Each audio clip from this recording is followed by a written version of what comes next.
జర్నలిస్టుల మీద దాడులకు సంబంధించి కూడా మీకు విషయం చెప్పాలి. మన రాత్రి ఒక ప్రధాన మీడియా మీద కొంతమంది దౌర్జన్యానికి దిగారు.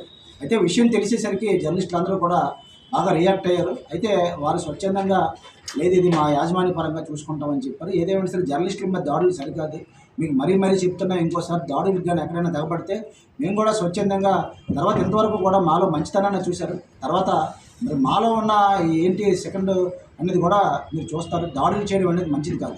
మీకు నచ్చకపోతే ప్రజాస్వామ్యంలో అనేక రకాల పద్ధతులు ఉన్నాయి. మీరు లీగల్గా వెళ్ళండి, లేకపోతే ఖండన ఇవ్వండి, లేకపోతే మీరు ఎవరైనా ఆ యాజమాన్యాలతో మాట్లాడే మీద కంప్లైంట్ చేయాలి తప్ప మీరు అర్ధరాత్రి పూట అపరాత్రి పూట దాడులు చేస్తే జర్నలిస్టులు ఏమీ పిరికివాళ్ళు కాదు, జర్నలిస్టులకి ఏమీ మౌనమేమీ ఇది కాదు. కాకపోతే సమాజంలో బాధ్యతగా ఉన్న జర్నలిస్టులు ఏదైనా సరే చట్టాన్ని తమ చేతుల్లో తీసుకోకూడదనే ఉద్దేశంతో మంచి ఉద్దేశంతో ఉన్నారు.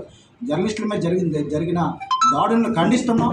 వాళ్ళు ఇంకా పూర్తి స్థాయిలో మాకు వివరాలు తెలియజేయలేదు. అలా వివరాలు తెలిసినట్లయితే తప్పకుండా వారి మీద చట్టపరంగా చర్యలు తీసుకోవాలని మేమే కోరుతాం. కాబట్టి ప్రతి ఒక్కరికి చెప్తున్నాం, ఏ పార్టీ వారికైనా సరే జర్నలిస్టుల మీద దాడులు సరికాదు. జర్నలిస్టులు అనేవాళ్ళు ఒక ఉద్యోగస్తులు మాత్రమే, ఈ సమాజాన్ని నడిపించే సమితులు మాత్రమే.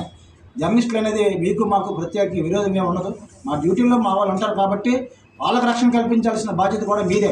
మీరు ఇన్వైట్ చేసిన తర్వాత మళ్ళీ తర్వాత అక్కడికి వచ్చిన తర్వాత మీ కార్యకర్తలను రెచ్చగొట్టడం, లేకపోతే వాళ్ళ ద్వారా ఇబ్బంది పెట్టడం పరోక్షంగా మంచిది కాదు. ఇప్పటికైనా మీకు చెప్తున్నాం, అటువంటి కవ్వింపు చర్యలు కానీ దాడులు కానీ అటువంటివి భవిష్యత్తులో ఉండకూడదని. మీరు ఏ విధంగా అయితే ఎన్నికలకు వెళ్తున్నారో అందరూ కలిసి ఎన్నికలకు వెళ్ళండి.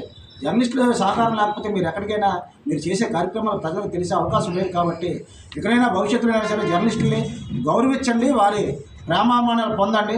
ఇది మేము నేషనల్ జర్నలిస్ట్ ఎలియన్స్ తరఫున, ప్రత్యేకంగా జాతీయ జర్నలిస్టుల సంఘం తరఫున నేను వారిపై జరిగిన దాడులను పూర్తి స్థాయిలో ఖండిస్తూ సెలవు తీసుకుంటున్నాను. Thank you.